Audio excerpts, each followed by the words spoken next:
sur La Vérité si j'entreprends, moi c'est Fiona, je suis spécialiste en communication et aujourd'hui j'accompagne les entrepreneurs et les entreprises à avoir plus de clients grâce à une communication rayonnante. Chaque semaine, je vais vous partager des stratégies, des conseils concrets et facilement applicables autour du business en ligne, d'Instagram, de l'organisation, mais aussi mes réflexions plus personnelles et l'envers du décor de l'entrepreneuriat en toute vulnérabilité et sans aucun filtre. Si tout ça vous parle, alors bienvenue, vous êtes au bon endroit et maintenant c'est parti pour l'épisode étincelant du jour. Hello tout le monde, on se retrouve pour un nouvel épisode et aujourd'hui le sujet du jour c'est un sujet qui m'a été soufflé par ma mère puisqu'on a eu cette discussion plusieurs fois ces derniers temps et il y a pas longtemps aussi j'ai fait une story sur Insta et vous avez été nombreuses à réagir et à me partager vos retours d'expérience. Donc voilà, c'est un sujet dont on parle pas assez.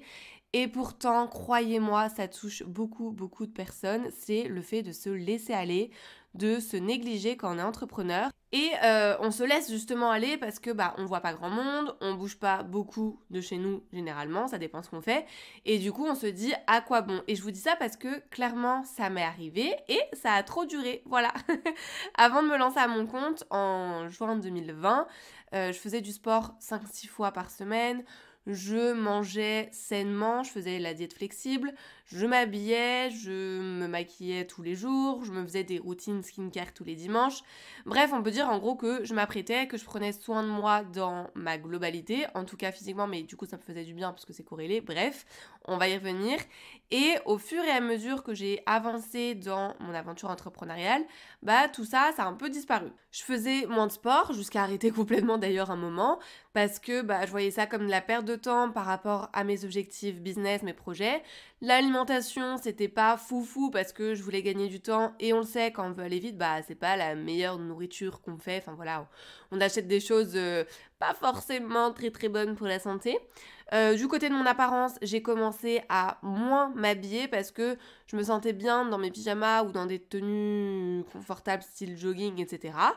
Et après, à plus trop me maquiller non plus parce que je me disais que ma peau allait mieux respirer et que de toute façon, à quoi bon puisque je voyais personne, voilà.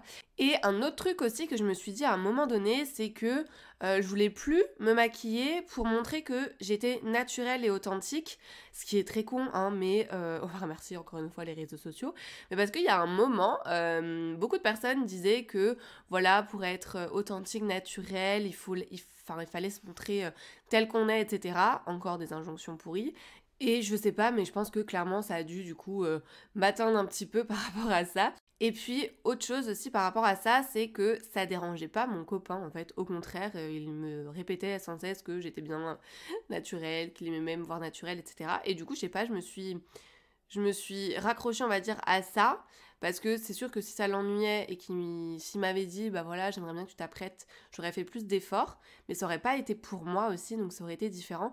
Et je trouve aussi qu'on a tendance à penser, entre ce qu'on voit dans les films et ce qu'on nous dit souvent, c'est que dès qu'une personne se laisse aller, enfin dès qu'une femme se laisse aller en tout cas, l'homme il va aller voir ailleurs. Mais en fait, pas du tout, faut se calmer avec ça. C'est un peu comme les injonctions, vous savez, oui, les femmes doivent être tout le temps soignées, sophistiquées, parce que c'est des femmes. Bon, bref, c'est encore un autre sujet. C'est encore un autre sujet, donc on va pas commencer à rentrer là-dedans. Je disais qu'il y a eu des périodes où ça allait mieux, mais ça durait pas forcément, le fait de prendre plus soin de moi. Et puis, comme je vous l'ai déjà dit à plusieurs reprises, fin d'année dernière maintenant, j'ai pris conscience de beaucoup de choses, notamment le fait de prendre plus de temps pour moi, de prendre plus soin de moi. J'ai la chance aussi d'avoir un entourage jamais loin qui me fait des bonnes petites piqûre de rappel en disant oula, là il va falloir que tu t'habilles ma grande, parce que clairement qu'on se le dise, ça joue sur le moral en fait quand on se laisse aller et on s'en rend pas compte sur le moment, mais en fait c'est vraiment au fur et à mesure que je trouve qu'il y a un vrai impact. Et d'ailleurs, pour la petite histoire, ma mère qui est thérapeute a reçu beaucoup de monde après le Covid parce qu'il y avait de plus en plus de gens en fait qui étaient en télétravail et qui sont venus consulter son cabinet parce qu'ils avaient une baisse de régime, ils avaient une baisse de motivation et surtout une grosse baisse de confiance en eux. Donc voilà, faut continuer à prendre soin de soi, de sa santé, autant physique que mentale, peu importe ce qu'on fait d'ailleurs. Et quand je dis ça, c'est pas forcément se maquiller tous les jours, hein, qu'on s'entende. Il y a plein de façons pour ça. Ça peut être en ayant des routines du matin, du soir, en prenant du temps pour soi, en s'habillant tout simplement. Mais le fait de se donner une certaine rigueur, comme si on avait un travail conventionnel et qu'on partait bosser, bah ça va vous aider vous, votre confiance en vous, mais aussi bah vous allez pouvoir incarner en fait votre posture un peu plus. Et ça permet aussi au cerveau de se mettre en mode jour et travail. Et du coup, bah si on s'habille pour le travail, on se prendra un petit peu plus au sérieux. Et indirectement, ça va booster notre motivation, notre productivité et bah du coup nos résultats, parce que quand on se sent bien, quand on se sent belle, quand on se sent confiance, bah du coup on a envie de tout déchirer, enfin en tout cas je trouve que ça joue sur le mood.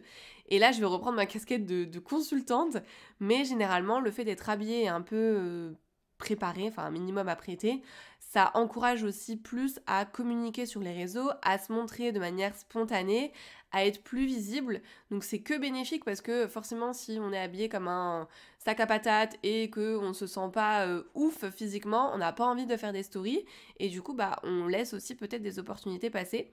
Donc voilà, je trouve que c'était intéressant de le rappeler. Je vous ai dit que moi j'ai eu plusieurs prises de conscience ces derniers mois, mais on est d'accord, les déclics, les prises de conscience, etc. ça suffit pas.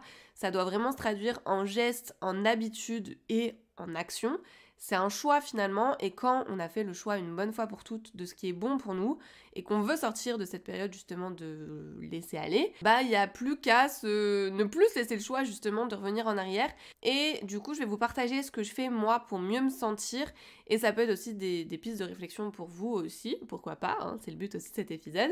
Déjà j'ai commencé par me rappeler les raisons pour lesquelles je voulais prendre plus soin de moi. Pour commencer, je trouve que c'est important d'avoir un rappel et d'être au clair là-dessus. Ensuite, j'ai repris le batch cooking, donc le fait de préparer des repas, j'allais dire des repas sains, mais oui, du coup, des repas sains et aussi en avance, bah du coup, ça me permet de gagner du temps et aussi bah, d'avoir des choses gourmandes, parce que vous le savez, je suis une grosse mangeuse et c'est important voilà, de me faire plaisir en mangeant. Mais du coup, le fait de cuisiner des choses maison, bah forcément c'est mieux pour ma santé. Je me rhabille aussi tous les jours, ou presque en tout cas. Je me maquille un petit peu plus, même si c'est léger, ça fait juste bien d'avoir ce geste, ne serait-ce de mettre de la crème hydratante le matin et pourquoi pas un peu de mascara ou de faire mes sourcils, voilà. J'ai repris le sport, en tout cas la danse et voilà un peu plus aussi d'activité physique, mais rien que d'avoir repris la danse et d'avoir une activité plaisir, ça me fait trop du bien. J'ai repris aussi ma skincare du dimanche avec tout ce qui est masque, gommage, à gogo, etc. et tout ce qui va bien. Et j'ai vraiment vu le fait de prendre soin de moi comme une obligation, au même rang en fait que mes obligations personnelles. Donc voilà, si jamais ça peut vous aider d'avoir ces pistes-là.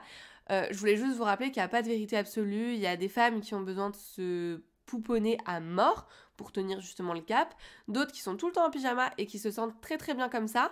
En vrai, on s'en fout, faut vraiment faire les choses pour soi, mais si on sent que à un moment ou un autre, bah, le moral ça commence un petit peu à baisser, que ça a des conséquences sur notre santé, notre quotidien, notre confiance ou autre, bah il faut revoir ça, et ça c'est très propre à chacun.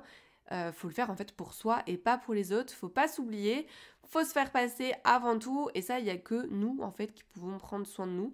Et voilà, notre santé c'est juste hyper important. On dit souvent que l'entrepreneuriat c'est pas un sprint, c'est un marathon. On doit tenir sur le temps, dans le temps, parce que sans nous, bah, notre entreprise elle va pas rester debout très très longtemps. Et je pense sincèrement avec du recul que de pas se laisser aller physiquement, ça joue un rôle quand même important dans le succès d'un entrepreneur, parce que ça améliore sa santé, ça améliore son bien-être, sa productivité, sa confiance en soi, et du coup bah, c'est un cercle vertueux. Voilà, j'avais envie de vous partager ça, c'est pas un long épisode, mais je trouve que c'était nécessaire en tout cas d'en parler.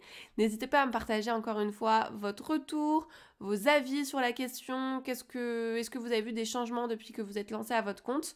Encore une fois, je lis tous les messages et on se retrouve la semaine prochaine pour un nouvel épisode.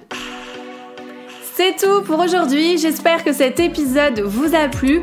N'hésitez pas à vous abonner si vous ne voulez absolument pas manquer les prochains épisodes et à laisser 5 étoiles pour me soutenir.